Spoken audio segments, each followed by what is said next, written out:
salamat po din sa ating Diyos, sa lahat po ng biyayang ginawa ko, sa lahat po ng kapatiran that we have received within this week or siguro nakarang linggo pa. Meron po bang nais maunang magbigay na kanyang pasasalamat po sa ating Panginoon. Yan. Talapakan po natin ang ating Brother Roger. Ano po ay napabuhay sa Panginoon? Minsan, naisip ko mga kapangyarihan natin sa isip sa lahat. Ano itong anong trabaho? Hindi ko po asikaso mo sa sobrang magdaan talaga. Ito yan. Wala pa rin po siya. Hindi ka po nakaulit. Dahil ako, hindi pa tapos yung bago. Tapos na yun. Kung papababa sila sa parang kanina. Tapos na kain. Kaya yan siguro. Sabi ko po, ikaw ang lalahin mo si Kuya Tutoy mo sa pagsusuka, pag-iliaw. Kasi ang lupa kasi kapulos, sabi ko, ibigin mo mabuti, bago mo magsuka. Tapos, sabi sa akin yung architect ko, binabay, may gagawin na sa pagpulo. So, kung isang araw na naman ako, so sabi ko, hindi ko malaman mo. Bawal kasi, sa tulong ng Panginoon, pagkatapos ako yung may gitar kami, hindi kaya pa rin ako lakas para magkapanan ko yung aking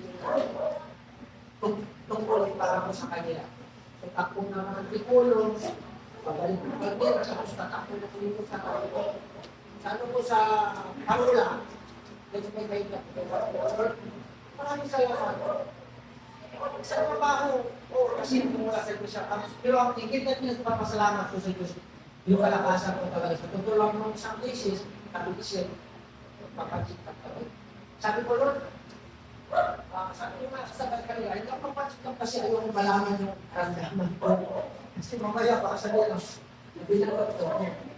Ganito ka pala, kaya man siya nalang, kailangan ko mangingin na lang. Pero ganun eh. Sabi ko, Lord, iba po ang nakakala ko.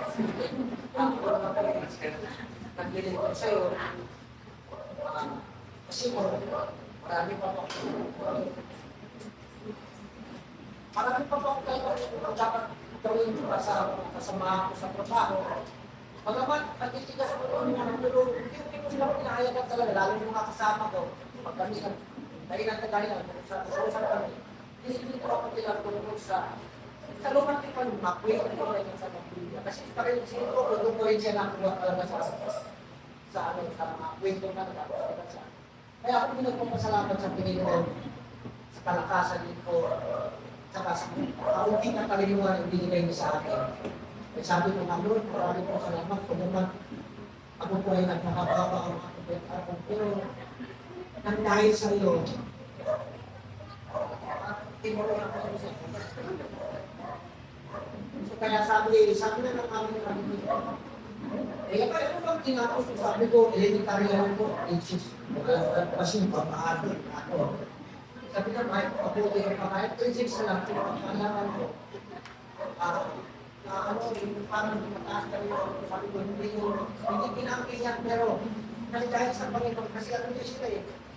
Parang ako ulit sabi ko, alam mo ang katalinuhan ng tao, hindi mo katulad sa tao, yan po ito mong kaya sa Diyos. So, pag tayo nagilingkod sa Panginoon, ang ating trabaho, i-upgrade ka niya ba? Kung hindi ba ano, hindi tayo mababa. Lalo kung tinataan niya agad sa sino, kung bisa rin ako ng araw, nabahungkay, nabahalo ng simit, nabahalo. Ako ito na hanggang sa narating ko po, pamamahala ko sa pamamagitan ko. Kaya ako po nagpapasalamat at ako sa mga kanila. Sabi mo, Lord, ang sabi mo nga po sa passion, unahin mo na ako ng mga natin. At lahat ng bagay. Maraming po salamat sa Panginoon. Sa pamilya niya sa amin.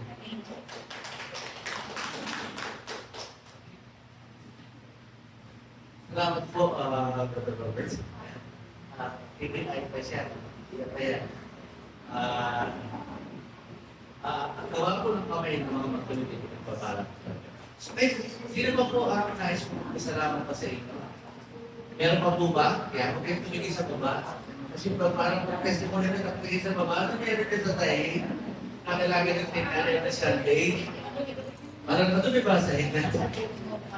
Sige, ako dadagdagan ko po. Actually, yung Sunday, magkasama po kami ni Bishop Lidia. Pagka po kami magkasama, talaga nakaramdam ako. Pagod kasi nakapagod kasama si Bishop dito.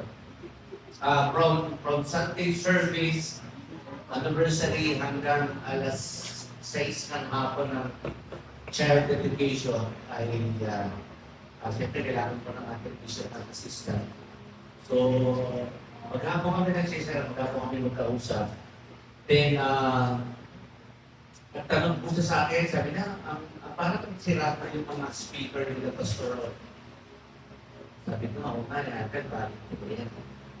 Natin na ba? Sabi, sige ba, kailangan ko? Sabi ko, for now, okay pa naman, speaker namin good pa sa mga. Hindi pa naman, kasi naaayos. Ang hindi ko na-explain, pagdating ng Monday, bumibili na siya ng speaker para sa church natin. So, hindi ko po yung hiningi, hindi ko inano. Ibig sabihin, siya nakikita ng Lord the needs po natin and God will provide. Kaya gulat ako, saan tayo Pastor dyan? Sabi na punta tayo ng Maynila. Bakit? Bibili tayo speaker, bumili na si Ate. Sabi ko, hindi ng Diyos. Ang Diyos ang kumikilos, kumihipo ng puso na nakita niya, di ba? Ano ang receptions ng ating mind? Kaya parang sa ito, Christian na baga. Yan, di ba? Oo nga, no? Kaya, ibig sabihin po, sa Diyos po yung lahat ng papuri. Nakikita naman ng Lord yung effort po natin. Hindi naman tayo ang pinagpapala. Ang Diyos ang nagpapala. Ang Diyos ang kumikilos, kumikipo ng tao para i-provide yung mga needs po natin. Tama po, mga kailangan lang, salamat po sa mga nagpe-pray every Saturday, yung continuous prayer po natin, nakikita ko na gradually, yung pagpapalak po ng Panginoon ang talagang siksik-iklik at kumahapo ng biyaya po ng Panginoon. Amen? Doon ko po, pinagpapasalamat ko po yun, never intended ko po na humingi ng anything from ating bishop. Kasi alam ko naman, nakikita naman kayo yung needs ko. Hindi ko na kailangan sabihin sa akin. Pero siguro, tinats ko mo lang puso niya. Sabi ko, ito lang yung next namin, pero gusto namin bilhin mo kami. Hindi ka rin gumawa ng request card. I just pastor. Never even mentioning na kailangan ko na. Yet the Lord bless us. Dahil po umaga. Kaya salamat po sa Panginoon. Then nagpapasalamat din po ako sa pag-uli po na pag-kilos ng Panginoon sa akin. Diba? Luwag ng church natin today, di ba? Kaya ba natin palakpakin mga nag-effort at katapos lang? Mahapong, yan. Yan, papasalamat ako sa aking ipat na napatuloy po ako. Kunti nang ibahin ang aming kita. Kaya, problema ka naman parang itatapon na yan. Kaya, pagiging po ang Diyos, kasi ang lahat ng pagpuli pa sa Diyos. Anything na ginawa natin, sabi ng Lord, whatsoever you do to the least of better and you will do it. Yes. Kaya pagiging po ang Diyos na ginagamit po ang bawat isa po sa akin, meron pa bang gusto magpasalamat sa inyo? Marami na naman nasa sahig natin. So wala na po kayong nais pagpasalamat. Salamat kay Kuya Michael kahapon, early morning pa lang, nandito na si Kuya Michael. Yan, purihin ng Diyos. No, actually, tanghali pa lang nandito na po si Kuya Michael. Siya yung talagang nagsimula po dyan. Kaya salamat Kuya Michael. Hindi lang ang church na bless, pati mga kapitbahay na nagtuwa din. Sabi na po nangyari sa inyo, bakit? Diba? Sabihin, it all served na ang Panginoon ng Amen?